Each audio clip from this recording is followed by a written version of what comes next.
재판부는 이러한 논란 등을 그대로 두고 형사재판을 하면 향후 상급심에서 파기나 재심 사유가 될 수 있다 밝혔는데요. 그 예시로 김재규 전 중앙정보부장의 재심 결정을 언급하기도 했습니다. 원동희 기자입니다. 12.6 사건으로 사형 선고를 받은 김재규 전 중앙정보부장. 법원은 45년 만에 수사 과정에서 폭행과 가혹행위가 인정된다며 재심을 결정했습니다.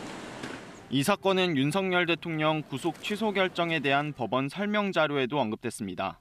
공수처의 내란죄 수사권 논란 등 윤 대통령 수사 과정에서 제기된 문제를 그대로 두고 재판을 하면 이 사건처럼 재심 사유 또는 상급심에서 파기 사유가 될 수 있다는 겁니다.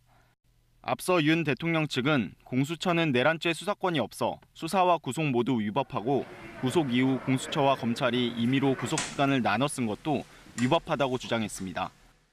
공조본 자체가 법에 근거가 있는 임의적인 기구, 심하게 얘기하면 불법 기구입니다.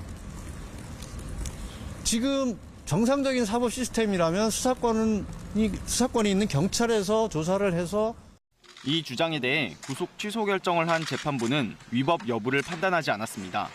현재 명확한 규정이 없고 대법원의 최종적 해석이나 판단도 없기 때문입니다.